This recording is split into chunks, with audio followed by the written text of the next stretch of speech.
नमस्कार, मैं हूं चंद्रभान सिंह भदौरिया और आप देख रहे हैं सीबी लाइव यानी झाबुआ अलीराजपुर लाइव। अलीराजपुर जिले के जोबट के एसडीएम श्यामवीर सिंह ने कल पटवारी नीतेश अलावा को निलंबित कर दिया। इस निलंबन के साथ ही सोशल मीडिया समेत तमाम पूरे इलाके में पश्चिमी मध्य प्रदेश में हंगामा हो गया। अब आप सोच रहे होंगे कि एक पटवारी को ही तो निलंबित किया है, फिर हंगामा क्यों? अब दरअसल इसमें दो वजह हैं कि ये पटवारी साहब सामान्य नहीं हैं।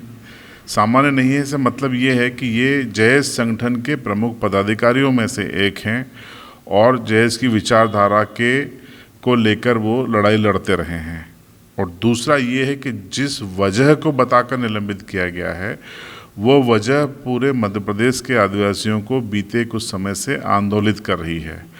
आरोप ये लगाया गया है निलंबन पत्र में कि नीतेश अलावा ने एक शासकीय कर्मचारी होते हुए भी नेमावर में जाकर, मानपुर में जाकर और कसरावद में जाकर जो भाषण दिए वो भड़काऊ थे। सशस्त्र क्रांति के लिए लोगों को उकसाया, हथियार उठाने के लिए उकसाया और ये सिविल सेवा आचरण अधिनियम के विरुद्ध है। इस आरोप को लगाते हुए उन्हें निलंबित किया गया है। तो आप मेरे स्क्रीन पे मेरे साथ में पहले वो पत्र देख लीजिए। ये वो निलंबन पत्र है जो कि नीतेश अलावा को लेकर जारी किया गया है और ये पत्र जारी होने के बाद ही हंगामा मच गया और इस पत्र में वो सारी वजह बताई गई हैं निलंबन की जो मैं आपको बता रहा हूँ। तो ये मुद्दा आखिर क्यों गर्मा रहा है? क्योंकि ये पत्र जारी होते ही सोशल मीडिया पर जयेश की ओर से तमाम बयान आने शुरू हो गए। फेसबुक, सोशल मीडिया के जो तमाम प्लेटफॉर्म हैं उस पर विरोध शुरू हो गया। कहा गया कि 24 घंटे में अगर ये निलंबन वापस नहीं लिया गया, आदिवासियों की आवाज़ को दबाने का ये प्रयास है, तो बड़ा आंदोलन किया जाएगा। लेकिन इस पूरे मामले में विस्तार से हम आपको सब कुछ बताएं उसके पहले आप स्क्रीन पे ये निलंबन वाला पत्र और वो भाषण जिसको आधार बनाया है निलंबन का वो देख लीजिए। आ रहे हो हर बार, इसीलिए अभी काफी समय पहले हमारे संचालक महोदय ने उन्हें बाहर का रास्ता दिखाया। कारण हम खुद हैं, हम हमारी उग्रता का प्रदर्शन गलत जगह करते हैं, अनुशासनहीनता को बार बार दिखाते हैं। क्या साबित करना चाह रहे हो भाई? हम बिरसा मुंडा को मानते हैं तो बाबा साहब को भी मानते हैं। यदि आपके पास अभी कलम है तो कलम की ताकत हमारे साथ है और कलम से काम नहीं चलेगा तो हमारे पास एक गोफन भी है, गाड़ी में पायलिया भी है, तीर कमान धनुष भी है, उसकी भी तैयारी है। आज से मैंने 7 साल पहले बोला था, बिरसा मुंडा की जयंती पर बोला था कि आप पाले निशानना चालू कर दो, जंगकारी तीर कमान को बाहर निकालो, गुलारी भी निकालो, गोफन भी बनाना चालू करो। और सच कह रहा हूँ, आज मौका आ गया सामने। अब 5वीं अनुसूची लेना पड़ेगा, छीनना पड़ेगा हमको। ये कानून ज्ञापन, आवेदन, निवेदन सब काम नहीं चलने वाला। अब हमको युवाओं को अपना हक अधिकार छीनना पड़ेगा। कलम नहीं तो हथियार सही, और हथियार बंद लड़ाई बिरसा मुंडा ने लड़ी थी, टंटा मामा ने लड़ी थी, पांजा नाइक ने लड़ी थी, राघोजी भागरे ने लड़ी थी, और ये सब एक एक ही व्यक्ति थे।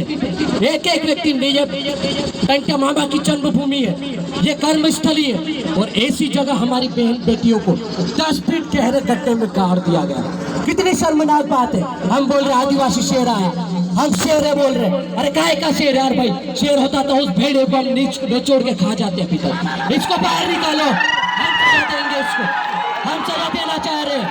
कोई भी अधिकारी कर्मचारी जिसको नौकरी से डर लग रहा है वो इस्तीफा दे दे, लेकिन समाज से गद्दारी नहीं चलेगी। बाहर निकलो घर से, जंग लड़ना पड़ेगा बेईमानों से, और ये तभी संभव होगा जब आपके अंदर बिरसा मुंडा का खून खोलेगा, टंटा मामा का खून खोलेगा। नहीं तो ये आपको ज्ञापन, आवेदन, निवेदन, आश्वासन में खत्म कर देंगे।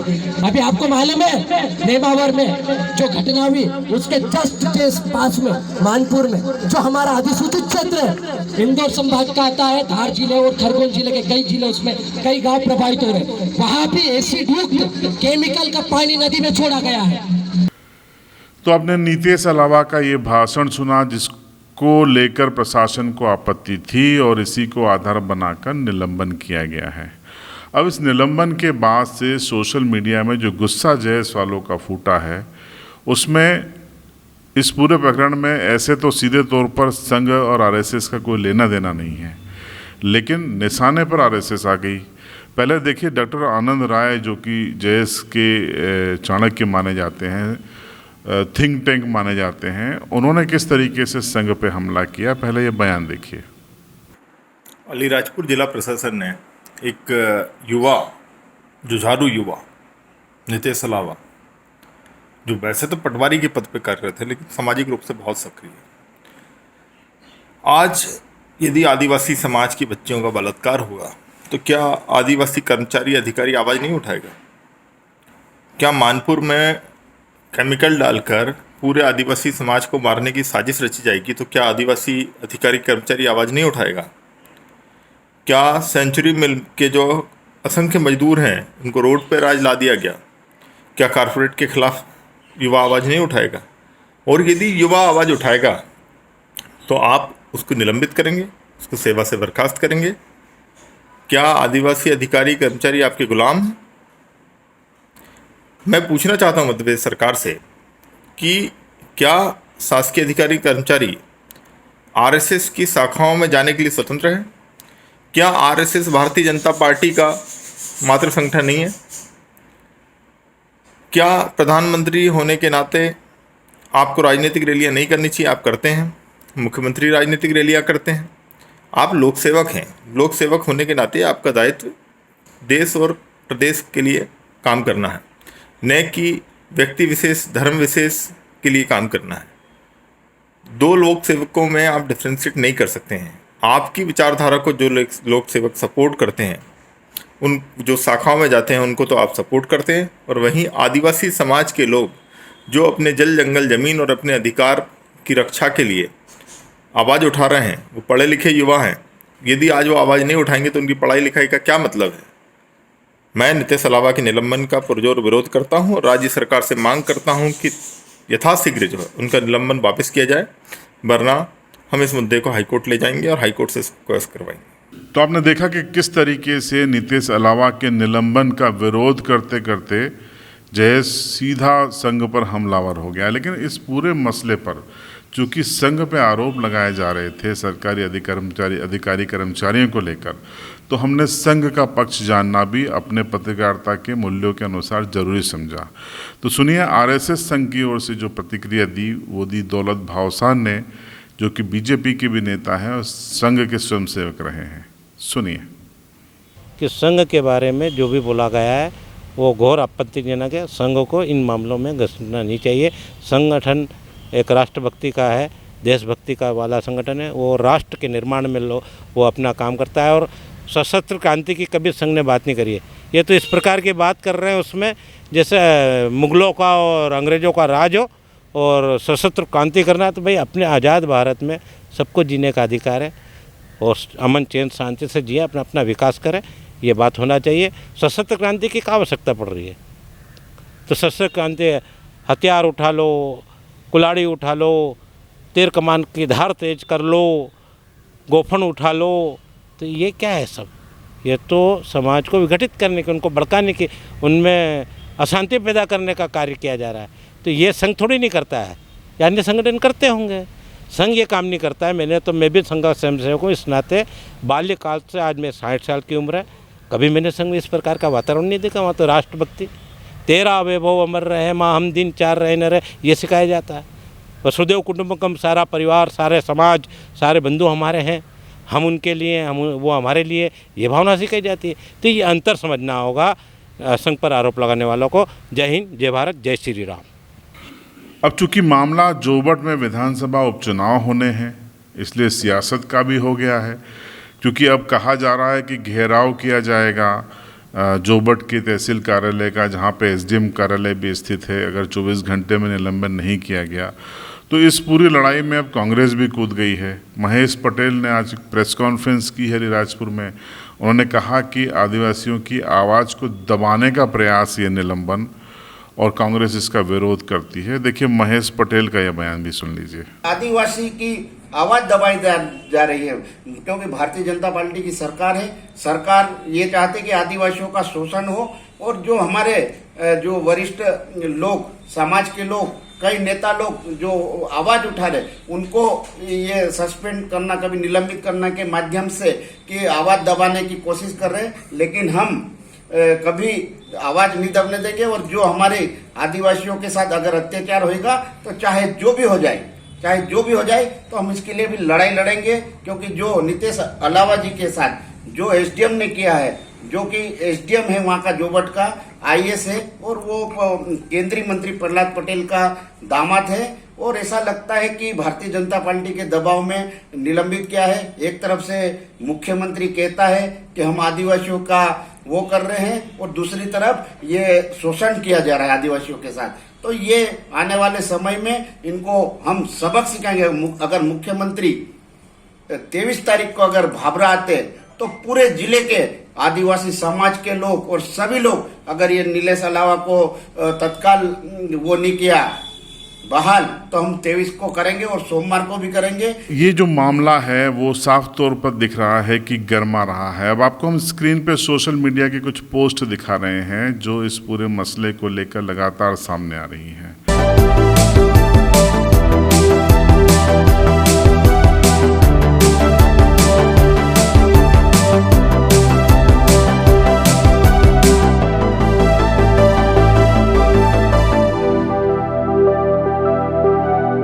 अब इस पूरे मामले पे सियासत इसलिए गरमाएगी क्योंकि जोबट में सियासत ही होना है अगले कुछ महीनों में, क्योंकि जोबट में विधानसभा के उपचुनाव हैं।